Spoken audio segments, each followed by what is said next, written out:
I don't have my thing. Okay. Calling the 101 calendar for Health and Human Services. This meeting is being streamed live on YouTube, and likely an event that we have catastrophic failure. This meeting will not be reconvened. We're gonna just do the best that we can, okay? Because conference starts next week and we may not be able to have a room. So for those on Zoom, your audio will be muted and video disabled until shortly before it's your turn to testify. For those familiar with Health and Human Services, you will have 1 minute to testify. If you can stand on your written testimony, we appreciate it. And otherwise, and we apologize for those on Zoom if the names are not, or the closed captioning does not accurately reflect your testimony.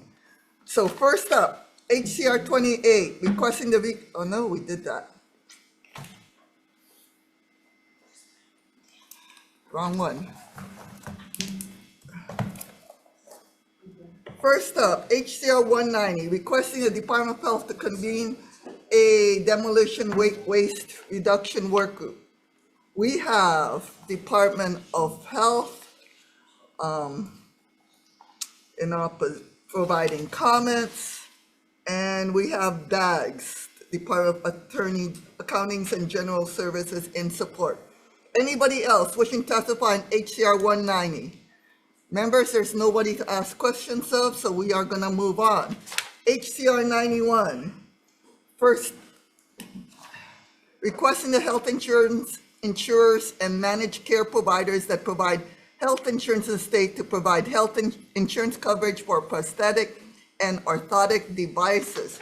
First up, we have Dr. Lewin of SHPTA, State Health and Support Planning and Development Agency.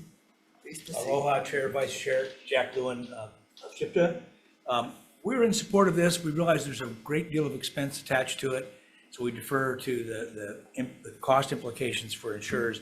But clearly, residents of Hawaii who do not and cannot afford these kind of things, prosthetic legs can cost up to $70,000 if they're the new mechanical, the computerized versions. But orthotics are really relatively inexpensive for people that need those. So I think that this is worth studying and coming back with some real solid recommendations. Thank you very much. Okay, thank you. Next up, we have David Ball in support, Megan Severn in support. Megan, are you present? Yeah. Come on up.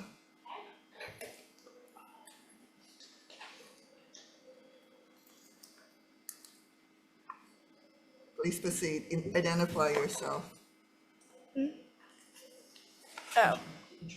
Oh, I'm Meg Severn. And, Go ahead. okay. My name is Meg Severn, and I'm a 14-year-old amputee. I'm a local representative of So Everybody Can Move. The resolution before you is asking insurance companies to provide sports prosthetics and orthotics for people with limb loss and limb differences. As an athlete and an amputee, I've experienced what it is like not to be able to participate in certain sports. I lost my leg 2 years ago due to a rare cancerous bone tumor. Insurance companies say it's only medically necessary for me to be able to walk, and therefore only provide me with a walking prosthetic. Do you think this is fair? The only way I'm able to participate in any sports or PE at school is because of other people's charity. If not for the generosity of others, I would be sitting on the side watching my peers be physically active and running. 8 states have already passed similar bills to this resolution, and I would love to have your support to introduce it in Hawaii. This legislation is not just about prosthetics. It's about ensuring people with limb loss or limb difference can thrive, not just survive. It's about promoting physical and mental health, reducing long-term healthcare costs, and ensuring a full and active life. By supporting So Everybody Can Move, you'll ensure that no one in Hawaii is held back from participating in physical activity. I respectfully ask you to support this resolution, and in doing so, people like me. Thank you very much, Megan. Anybody else wishing to testify on HCR 91? Members, any questions? Okay, moving on. HCR 174. Requesting the Department of Human Services, Office of Youth Services and Juvenile Justice State Advisory Council to examine the availability and utilization of INA-based learning programs offered to youth in the juvenile legal system. First up, Leanne Gillespie, Department of Human Services, Office of Youth Services, providing comments. Next, we have Darcia Foster, Office of the Public Defender, State of Hawaii, and support.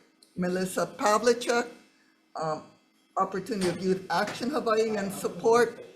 Brian Brittany Kealoha, Naopio Vaivai, Youth Council of Ekolu Mea Nui, in support. Okay, all three of you? Okay, come on up, identify yourself. Aloha, mahalo for having us. We stand on our submitted Could you test. say what your names are? Aloha, I'm Zoe. Jody? Zoe. Aloha, I'm Oakland. Oakland? Aloha, I'm Hailey. Oh, Hailey. Okay, go ahead. Mahalo for having us here. We stand on our submitted testimony, but we wanted to share in person. Okay. Aloha kako. We are a youth council of Ekolu Nui. We are called Naopio Vaibai, a collective dedicated to uplifting Native Hawaiians youth and ending intergenerational incarceration through culture and advocacy. As young leaders grounded in values of aloha aina and ohana, we aim to empower justice-impacted communities and transform harmful systems. We are submitting testimony in strong support to our resolution. A question that us as OPO that we usually get asked is, what is Aina-based learning? Aina-based learning is culturally a rooted form of education that connects people, especially students, to the land, community, and Hawaiian values. It often involves hands-on working in gardens, lo'i, which is taro patches, fish ponds, and forests, integrated with lessons in ecology, history, language, and stewardship. A short-term impact versus long-term impact of community service. So for example, picking up trash on the side of the road has a short-term impact. Yes, it is important for us, but a week later, the trash just comes back. While Aina-based learning has a long-term impact, it teaches you a sense of belonging to your culture and roots. Why is Aina-based learning meaningful and impactful? When you participate in Aina-based learning, you learn while you do. Using your culture and land-based practices can help Native Hawaiian youth feel more connected, proud of who they are, and stronger inside. They are not only putting in the work, but they are also able to see a meaningful outcome that helps benefit their communities. When communities focus on healing through the land and culture, it helps both people and the whole Hawaiian community stay healthy and strong. Why we felt so impelled to create this resolution. Having first-hand relationships with people being incarcerated, we see the impacts that the justice system has on Native Hawaiian families. And we feel that if we can make a meaningful impact and be able to help the appeal when they're young, we can lower Hawaii's incarceration rate. Having experienced the beneficial impacts of Aina-based learning from starting as OPO to now becoming OPO leaders in just 3 years in a program called Kapahu Hopu o Kawai Nui, we were able to reap the benefits that learning on, through, and from the land has. Mahalo. Okay, mahalo. Thank you. Okay, thank you. Next up, Jamie Miller, co-executive of Ekolu Mea Nui, in support. Come on up. Aloha, Jamie Miller. Thank you for having us and giving us this opportunity to be here in person. I just wanted to share that I stand on my submitted testimony, but also that the youth voice is very important. And between hula, sports, school, these folks wrote this resolution. It's their words from their experience, and we just need to support them in what they believe is good for their communities. Mahalo. Thank you very much. Cameron Clark, Deputy Justice Hawaii, in support. Cameron Clark, are you present on Zoom? Please proceed. Aloha, Chair and Vice Chair, and members of the committee. I'm Cameron Clark, co-coordinator of Debt-Free Justice, the national campaign to eliminate youth fees and fines. We stand on our written testimony and are proud to work with Ekolu Mea Nui and Naopio Vaivai in moving forward this resolution. I just want to add really quickly that this is a part of a larger project that is moving forward in Hawaii and around the country to eliminate youth fees and fines and look at alternatives that are more rehabilitative and more restorative, and also actually achieve accountability for youth.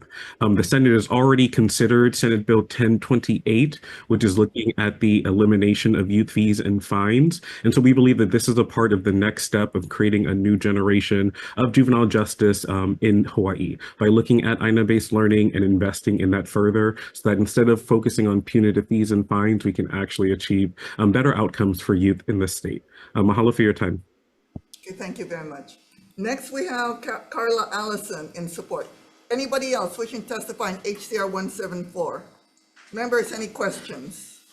Okay, moving on. HCR 171, requesting the auditor to assess the social and financial effects of proposed mandatory health insurance coverage for continuous glucose monitors.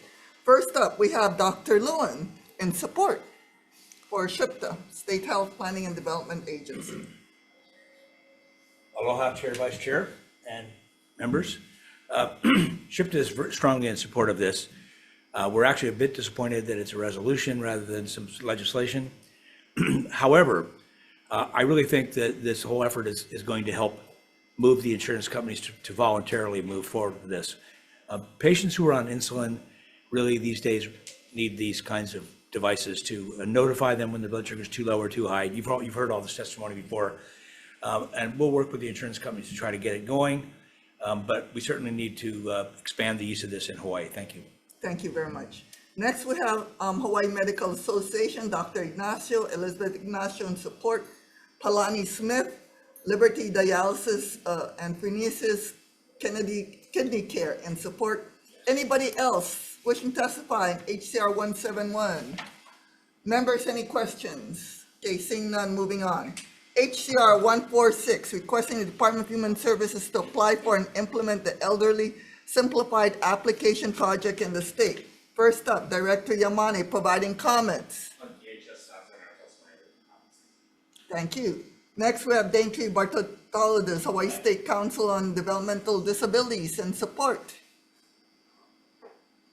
Thank you, Chair, Vice Chair, committee members. Savannah Peskin with the Hawaii State Council on Developmental Disabilities. On behalf of Daintree Bartolodis, will stand out our written testimony in support. Thank you so much. Thank you. Daniela Spoto, Hawaii Appleseed in support. Genevieve Muma, Hawaii Hunger Action Network in support. Nate Hicks, I see that you're here, Hawaii Public Health Institute in support. Aloha, Chair, Vice Chair, members of the committee, Nate Hicks, Hawaii Public Health Institute in support.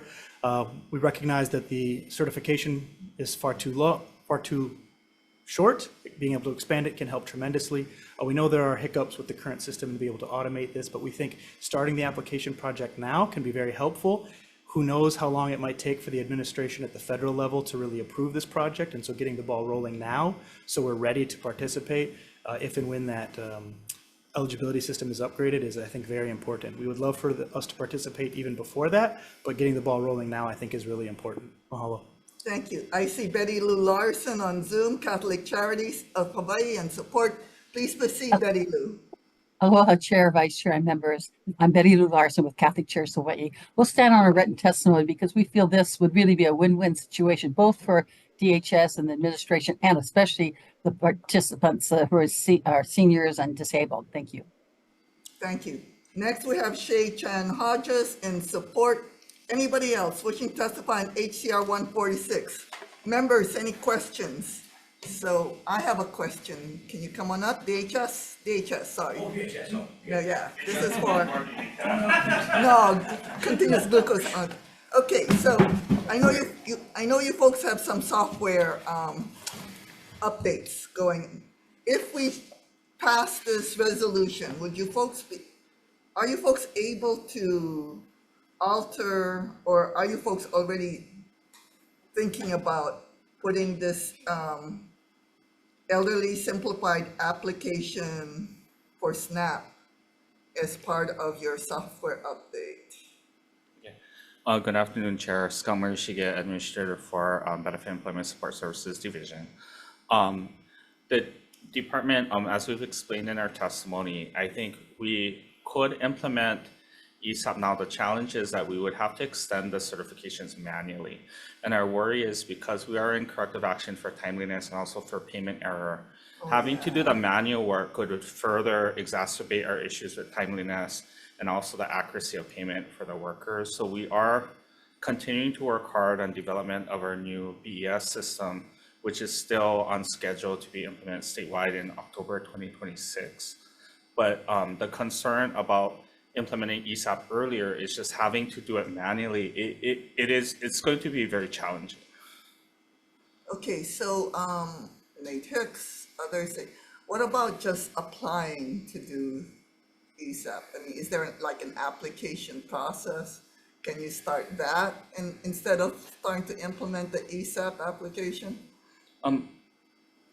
Well, we could start the process, but typically you would do it when you're actually ready to implement, right? So our plan right now is to request to start the waiver once our system is able to support it. Which you're not able to do Yeah, right now. and again, that's a concern. We could do it, but it's additional time for the worker, because the way our system is, our system that's nearly 40 years old, it's just what require a lot of manual steps beyond what the workers do now. And already they're doing a lot to just process the applications as it is. Okay, so what if we amend this resolution to request that you apply and implement the ESAP as soon as you are able to?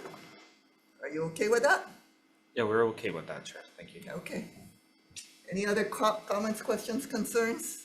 Seeing none, are we ready for decision making?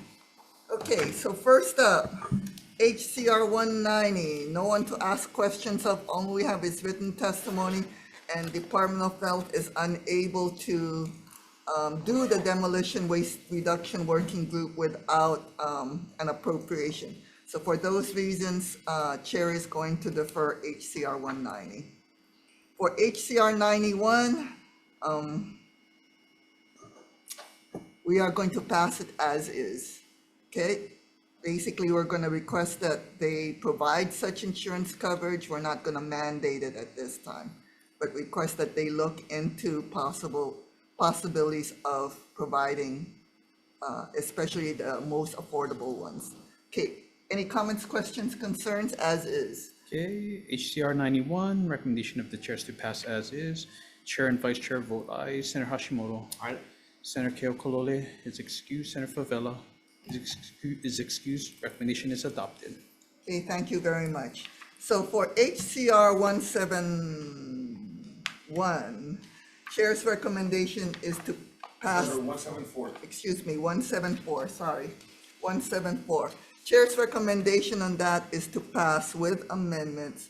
We are going to amend the title to say, requesting the Department of Human Services Office of Youth Services and Juvenile Justice State Advisory Council to continue the use of INA-based learning programs offered to youth in the juvenile legal system. We need to acknowledge the fact that this is actually occurring with OIS with the monies that they already have. And with that, we are also going to change on page 2, the last whereas, to reflect that change so that, so that it will read, whereas the state has used INA-based approaches with collaborative partnerships at Kawailoa Youth and Family Wellness Center.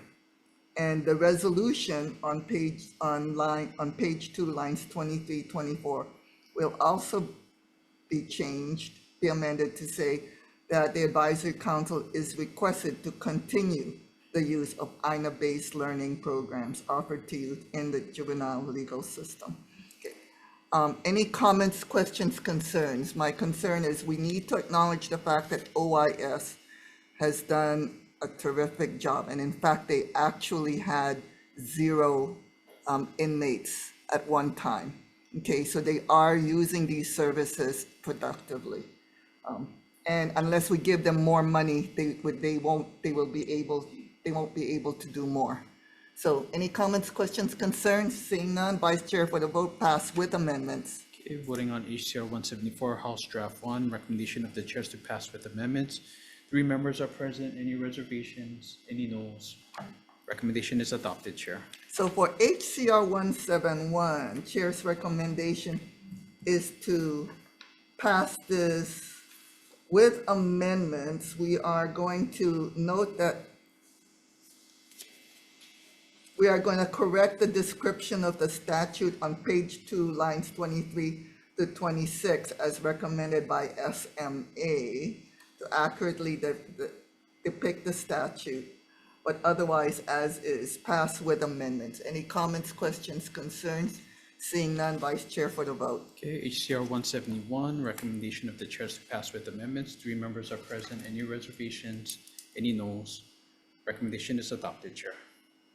Okay, for HCR 146 HD1, Chair's recommendation is to also pass with amendments. We are going to amend the title to add "when able" to the title, and also reflect the resolution to state on page 2, first paragraph of the "be it resolved" at the very end, to say is requested to apply for and implement the elderly simplified application project in the state when capable.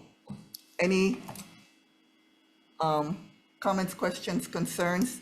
Seeing none, Vice Chair for the vote. Okay, HCR 146, House Draft 1, recommendation of the chair is to pass with amendments. 3 members are present. Any reservations? Any noes? Recommendation is adopted, Chair. And with that, we are adjourned.